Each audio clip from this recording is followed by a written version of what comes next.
जय हिंद दोस्तों। मेरा नाम विपुल। आपका स्वागत है हमारे चैनल पर।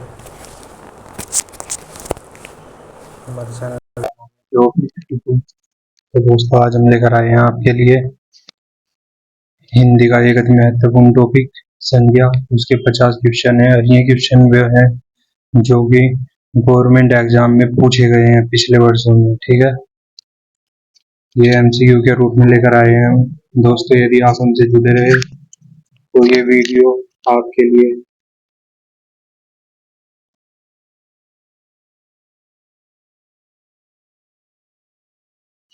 आपके लिए बहुत महत्वपूर्ण साबित होगी। और आपके जो जहाँ भी आप क्वेश्चन आते हैं हिंदी के और उसमें संज्ञा से रिलेटेड प्रश्न जरूर पूछे जाते हैं। तो आइए दोस्तों, स्टार्ट करते हैं अपने क्वेश्चन और वीडियो में हम तक जुड़े रहना। ठीक है दोस्तों, क्वेश्चन स्टार्ट करते हैं। पहला क्वेश्चन है,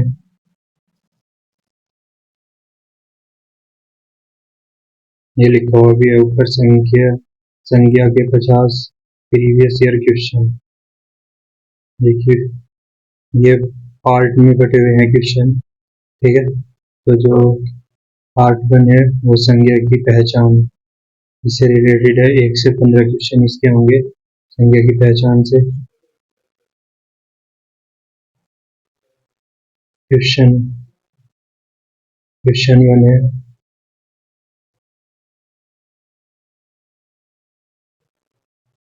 क्वेश्चन 1 दोस्तों ये रहा आपकी स्क्रीन पर।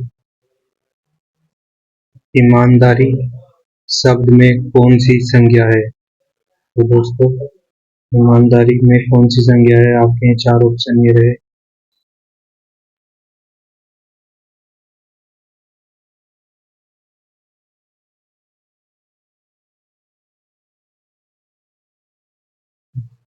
ये रहे 4 ऑप्शन।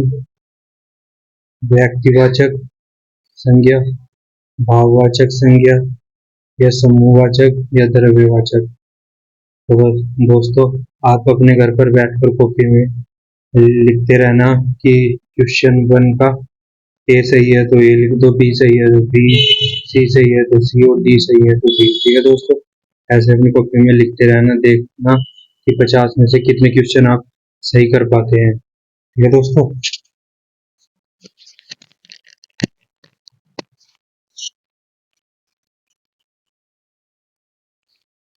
तो देखते हैं इसका सही क्वेश्चन कौन सा है, आंसर है। तो दोस्तों, इसका सही आंसर है, ये भाववाचक संज्ञा के अंतर्गत आता है ईमानदारी। ठीक है,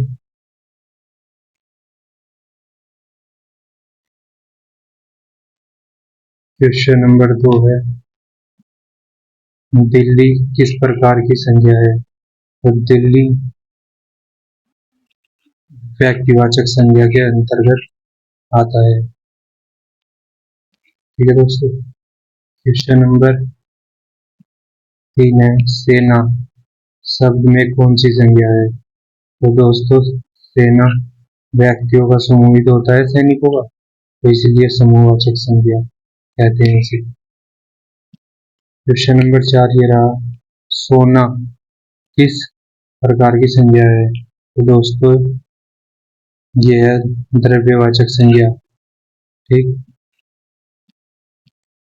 क्वेश्चन नंबर 5 है, बचपन शब्द में कौन सी संज्ञा है? तो दोस्तों, बचपन में है भाववाचक संज्ञा। ठीक है दोस्तों,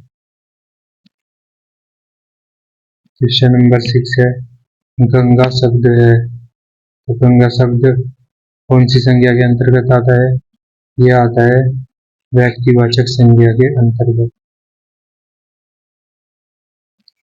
क्वेश्चन नंबर 7 है, भीड़ शब्द में कौन सी संज्ञा है? तो दोस्तों, भीड़ व्यक्तियों का समूह होता है, या तो ये समूह के अंतर्गत आता है। क्वेश्चन नंबर 8 है, मिठास शब्द में कौन सी संज्ञा है? तो दोस्तों, मिठास शब्द में भाववाचक संज्ञा है। देखो, एक बात बताऊं, ये जो भाववाचक संज्ञा होती है ना, ये अदृश्य होती है। ठीक है, ये आपको दिखाई नहीं देती। ठीक। और हमेशा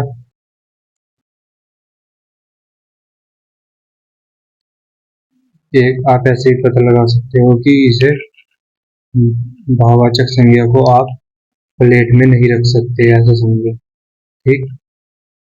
आप मिठास को प्लेट में रख सकते हो? नहीं। आप जो मिठास अर्थात मीठा है, जैसे रसगुल्ला या कोई मतलब मिठाई को किसी प्रकार की, वो रख सकते हो आप, लेकिन मिठास तो एक मतलब ये तो अनुभव मतलब भाव है। ठीक। महसूस कर सकते हो आप इसके बाद। क्वेश्चन नंबर 7 है, पानी शब्द किस संज्ञा का उदाहरण है? तो दोस्तों, पानी द्रव्य वाचक संज्ञा का उदाहरण है। क्वेश्चन नंबर 10 है, ताजमहल किस प्रकार की संज्ञा है? दोस्तों, ताजमहल व्यक्तिवाचक संज्ञा है। व्यक्तिवाचक संज्ञा वो संज्ञा होती है जिसके जैसा कोई और नहीं होता। ठीक। वो विश्व में अकेली होती है। तो आप देखो, ताजमहल विश्व में अकेला है ना, उसके जैसा कोई नहीं है, तो इसलिए वो व्यक्तिवाचक संज्ञा के अंतर्गत आता है।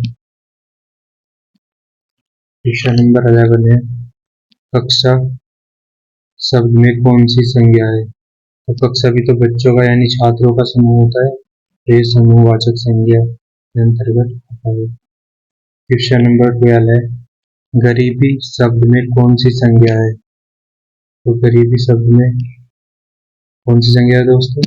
भाववाचक। ठीक। क्योंकि आपको जो भी गरीब व्यक्ति दिख रहा, ठीक है, वो आदमी आपको दिख रहा, ठीक है, वो उसकी गरीबी नहीं चमक रही, आपको दिख रहा होगा बस ये कि फटे हुए कपड़े पहन रखे, या वो बहुत ही जरूरतमंद आदमी, मतलब जरूरत है उसे किसी चीज की, मतलब कहने की यह बात है, आपको वो व्यक्ति दिख जाएगा, उसके कपड़े दिखेंगे उस हिसाब के। ठीक। लेकिन क्या है, गरीबी नहीं दिखने की। गरीबी क्या है, आप महसूस कर सकते हो बस। तो गरीबी इसीलिए भाव वाचक संज्ञा के अंतर्गत आता है। क्वेश्चन नंबर 13 है, चांदी शब्द किस संज्ञा का उदाहरण है? तो दोस्तों, सोना चांदी ये द्रव्यवाचक संज्ञा के अंतर्गत आते हैं। द्रव्यवाचक संज्ञा के। क्वेश्चन नंबर 14 है, भारत शब्द है, तो भारत इस दुनिया में विशेष है ना, यानी उसके जैसा कोई नहीं है, तो ये व्यक्तिवाचक संज्ञा के अंतर्गत आता है। यदि आपको इसकी क्लास लेनी है हिंदी की, तो आप हमारे चैनल पर आकर देख सकते हैं। ठीक है, प्लेलिस्ट बनी हुई है, आप उसे देख सकते हैं और पढ़ सकते हैं, समझ सकते हैं। ये एमसीक्यू सीरीज चल रही है हमारी। ठीक है दोस्तों, तो इसमें जुड़े रहे आप हमारे साथ। और ये में क्वेश्चन है जो विभिन्न विभिन्न गवर्नमेंट एग्जाम में पूछे गए हैं। ठीक। क्वेश्चन नंबर 15 है, परिवार शब्द में कौन सी संज्ञा है? तो परिवार क्या होता है? परिवार होता है व्यक्तियों का समूह, तो इसे भी समूहवाचक संज्ञा के अंतर्गत रखा जाता है। क्वेश्चन नंबर, ये जो पार्ट 2 स्टार्ट हो गया है, इसमें भाववाचक संज्ञा बनाना सीखेंगे। सीखेंगे क्या? तो भाववाचक संज्ञा बनाना से क्वेश्चन है। ठीक। ये 16 से 25 तक है। ठीक है दोस्तों। क्वेश्चन नंबर 16 ये रहा आपकी स्क्रीन के ऊपर, मीठा की भाववाचक संज्ञा क्या है? मीठा से क्या बन सकता है? मिठास। ठीक दोस्तों।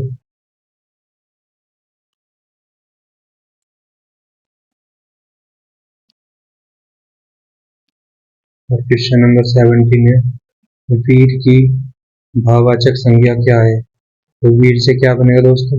वीरता। ठीक। क्वेश्चन नंबर 18 है, बूढ़ा की भाववाचक संज्ञा क्या है? तो बूढ़ा से क्या बनेगा? बुढ़ापा। क्या बनेगा दोस्तों? बुढ़ापा। क्वेश्चन नंबर 19 है, लंबा की भाववाचक संज्ञा क्या है? तो लंबा से क्या बनेगा दोस्तों? लंबा से बनेगा लंबाई। ठीक है दोस्तों, लंबा से क्या बनेगा? लंबाई। और क्वेश्चन नंबर 20 है, मानव की भाववाचक संज्ञा क्या है? तो मानव से कौन सा बनेगा?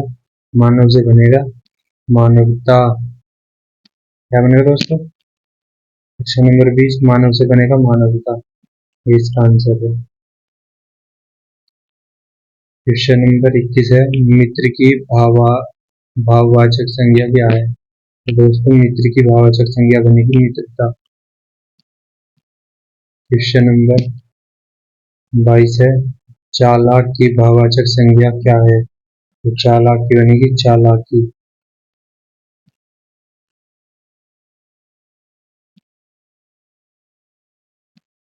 क्वेश्चन नंबर 23 है, गुरु की भाववाचक संज्ञा क्या है? तो दोस्तों गुरु की भाववाचक संज्ञा है गुरुत्व। क्वेश्चन नंबर 24 है, सुंदर की भाववाचक संज्ञा क्या है? दोस्तों सुंदर से बनता है सुंदरता, ये इसकी भाववाचक संज्ञा है। क्वेश्चन नंबर 25 ये रहा, बच्चा की भाववाचक संज्ञा क्या है? तो बच्चा से बनता है बचपन। क्वेश्चन नंबर, ये पार्ट 3 आ गया है। अब चलेंगे जो क्वेश्चन होंगे वे 26 से 35 तक क्वेश्चन वचन में बदलो, ठीक, यानी वचन बदलो, एक वचन का बहुवचन, बहुवचन का एकवचन, ऐसे।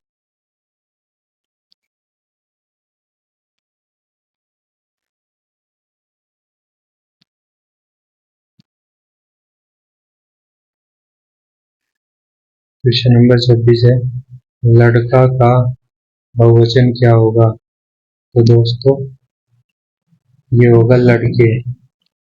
देखो एक बात बता दूं आपको,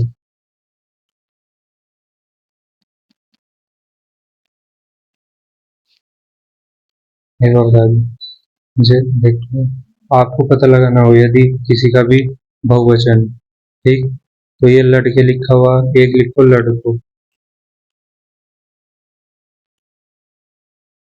लड़को, ठीक। अब आप इस लड़के और लड़को, ठीक, इसे आप वाक्य में प्रयोग करके देखो, क्योंकि जो बहुवचन किसी का भी सिर्फ एक ही बहुवचन हो सकता है, दो नहीं, ठीक।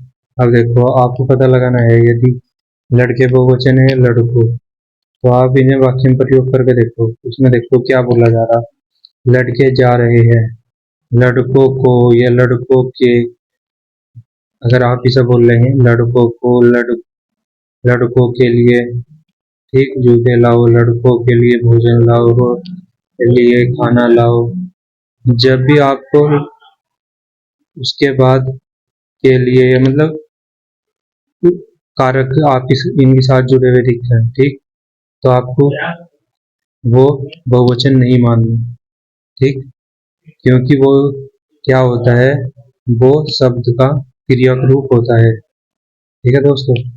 दो रूप होते हैं, एक बहुवचन और एक क्रियाक रूप, तो जिसके पीछे ऐसे पीछे, यानी कि लड़कों को जाना चाहिए, मतलब क्या है, किसका प्रयोग हुआ, को का, तो को हम क्या होगा, को होगा कारक, तो जिसके पीछे कारक होगा लगा हुआ वो होगा क्रियाक रूप, और जिसके पीछे जैसे लड़के जा रहे हैं, लड़के जा रहे हैं, तो इस जब आप इसे बोल लेंगे वाक्य में प्रयोग करके, तो आपको क्या मिलेगा, कारक, इसके बाद कारक लगा हुआ नहीं मिलने का, तो जिसके बाद नहीं मिलने का वो होगा बहुवचन, और जो दूसरा होगा वो होगा क्रियाक रूप, ठीक है दोस्तों। अब आया क्वेश्चन नंबर 27, पूछा गया है,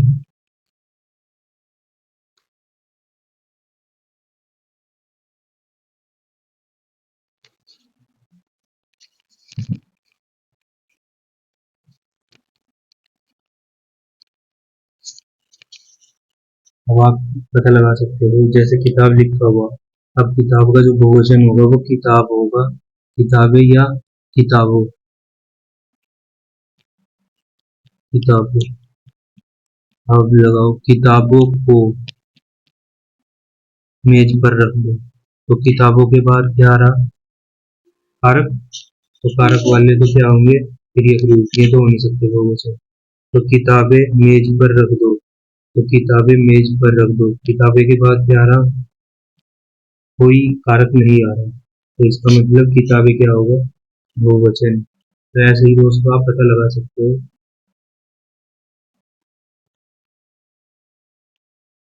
क्वेश्चन नंबर 28 है। क्वेश्चन नंबर 28 है दोस्तों, नदी का बहुवचन क्या है? तो दोस्तों नदी का बहुवचन होगा नदियां। क्वेश्चन नंबर 29 है, घर का बहुवचन क्या है? तो दोस्तों घर का बहुवचन घर ही है। ठीक। क्वेश्चन नंबर 30 है, माला का बहुवचन क्या है? तो दोस्तों माला का बहुवचन है मालाएं। क्वेश्चन नंबर 31 है, आदमी का बहुवचन, आदमी का बहुवचन क्या है? दोस्तों आदमी का वचन आदमी, या बस यही है, ये नहीं है इसका बहुवचन। ठीक है दोस्तों, ये नहीं है, यही आदमी जा रहे हैं, ये आदमियों को, यहाँ ये वाला लगाओगे आप तो ये तिर्यक रूप हो जाएगा, ये नहीं होगा इसका। ठीक है, ये नहीं होने का, यही वाला इसका। क्वेश्चन नंबर 32 है, चिड़िया का बहुवचन क्या है? तो दोस्तों चिड़िया का चिड़िया ही होगा। ठीक। देखो क्या होगा, यहाँ चिड़िया लिखा हुआ है, ये दिखाता है एक वचन को। यदि चिड़िया, ये लास्ट में देखो अंकी बिंदी आ रही ना इस पे। ठीक है, तो ये होगा बहुवचन, जिस पे अंकी बिंदी होगी वो बहुवचन, और जिस पे नहीं होगी वो एक वचन। तो ये एक वचन होगा, ये बहुवचन। पुस्तक का बहुवचन क्या है? तो दोस्तों पुस्तकें, पुस्तक का बहुवचन है। क्वेश्चन नंबर 34, स्त्री का बहुवचन क्या है? तो स्त्री का बहुवचन है स्त्रियां। ठीक है, ये अंकी बिंदी जरूर लगाना आप। क्वेश्चन नंबर 35 है, मुनि का बहुवचन क्या है? दोस्तों मुनि का बहुवचन है मुनियों को, ये तो होने का नहीं। ठीक है दोस्तों, मुनि ये होगा। मुनि जन लगा दो, जैसे मुनि आप इसके पीछे लगा दो मुनि जन, ये बहुवचन होगा। ठीक। मुनि व्रत वो भी हो सकता है। अब ये पार्ट 4 है दोस्तों। ठीक। इसमें लिंग बदलो, यानी लिंग बदलना है, स्त्रीलिंग से पुल्लिंग और पुल्लिंग से स्त्रीलिंग में। ठीक। ये 36 से 45 तक क्वेश्चन है। 36वां क्वेश्चन जो है वो है, लड़का का स्त्रीलिंग क्या है? तो दोस्तों लड़का का स्त्रीलिंग क्या है? लड़की।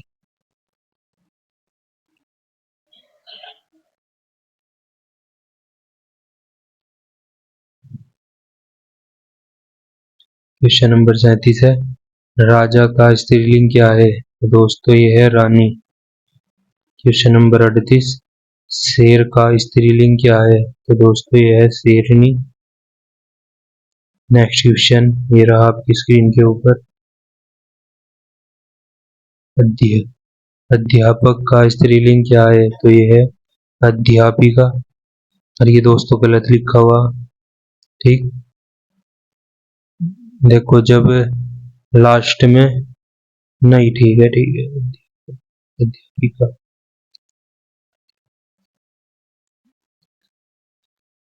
वो तो ई के जुड़ने से होता है लास्ट में। ठीक है। क्वेश्चन नंबर 40, बेटा का स्त्रीलिंग क्या है? तो दोस्तों ये है बेटी।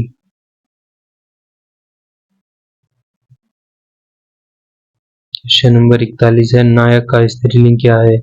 ये है नायिका। क्वेश्चन नंबर 42 है, मोर का स्त्रीलिंग क्या है? तो ये है दोस्तों मोरनी। नेक्स्ट क्वेश्चन ये रहा, देवर का स्त्रीलिंग क्या है? ये है दोस्तों देवरानी। कवि का स्त्रीलिंग क्या है? तो ये है कवित्री। ये दोस्तों बहुत इंपॉर्टेंट क्वेश्चन है, ये अनेक बार परीक्षाओं में पूछा गया है। ठीक, बाकी भी इम्पोर्टेंट है लेकिन ये मोस्ट इम्पोर्टेंट है। ठीक, क्वेश्चन नंबर 45 है, विद्यार्थी का स्त्रीलिंग क्या है? तो दोस्तों विद्यार्थी का स्त्रीलिंग है विद्यार्थिनी। पार्ट 5 आ गया है, ये मिश्रित क्वेश्चन है और प्रीवियस ईयर क्वेश्चन है, पीवाई क्यू। ठीक, क्वेश्चन 46 से 50 तक होंगे। 46वां क्वेश्चन ये रहा, समूहवाचक संज्ञा का उदाहरण नहीं है। तो दोस्तों इनमें से आपको बताना है समूहवाचक संज्ञा का उदाहरण कौन सा नहीं है। तो कक्षा बच्चों का समूह होता है, तो ये तो समूहवाचक में आता है। भीड़ भी व्यक्तियों का या किसी का भी समूह होता है, तो ये भी समूहवाचक संज्ञा है। सेना सैनिकों का समूह होता है, तो ये भी वाचक संज्ञा नहीं, समूहवाचक। ये जो पानी है ये समूहवाचक संज्ञा नहीं है। ठीक है दोस्तों, ये क्या है? ये है द्रव्यवाचक संज्ञा। ये आपका उत्तर हो पानी। क्वेश्चन नंबर 47 है, गिरिधर शब्द में कौन सी संज्ञा है? तो दोस्तों गिरिधर में व्यक्तिवाचक संज्ञा है। क्वेश्चन नंबर 48 ये रहा आपकी स्क्रीन पर, तेल शब्द किस संज्ञा का उदाहरण है? तो किस संज्ञा के अंतर्गत आता है तेल? तो तेल है द्रव्य संज्ञा के अंतर्गत। ठीक है दोस्तों, क्वेश्चन नंबर 49 है, प्रेम शब्द में कौन सी संज्ञा है? तो ये है दोस्तों भाववाचक संज्ञा। क्वेश्चन नंबर 50, तो ये आज का अंतिम क्वेश्चन है, निम्न में से कौन सा शब्द व्यक्तिवाचक संज्ञा नहीं है? तो व्यक्तिवाचक संज्ञा नहीं है वो बताना। तो दोस्तों राम ये व्यक्तिवाचक संज्ञा है, हिमालय ये व्यक्तिवाचक संज्ञा है, कोलकाता ये व्यक्तिवाचक संज्ञा है। व्यक्तिवाचक संज्ञा यानी जिसके जैसा कोई और नहीं होता। क्या राम जैसे कोई और है? नहीं। ठीक, ये हिमालय जैसा कोई और हिमालय है? नहीं। कोलकाता जैसा कोई और कोलकाता है? नहीं। लेकिन नदी जैसी और नदी है। ठीक, यहाँ नदी का नाम नहीं बताया गया है इसलिए ये व्यक्तिवाचक नहीं है। इसमें सिर्फ नदी यानी एक जाति को बताया गया है, तो नदी जैसी और होती है, तो इसका जो उत्तर होगा वो होगा ऑप्शन सी, नदी। ये रहा नदी, यह जातिवाचक संज्ञा है। ठीक है दोस्तों, ये 50 क्वेश्चन जो कि पिछले बार सालों में गवर्नमेंट एग्जाम में पूछे गए हैं, ये हम आपके लिए लेकर आए थे। तो दोस्तों वीडियो यदि आपको पसंद आई तो वीडियो को लाइक करना और चैनल सब्सक्राइब अवश्य करें। जय हिंद, जय भारत।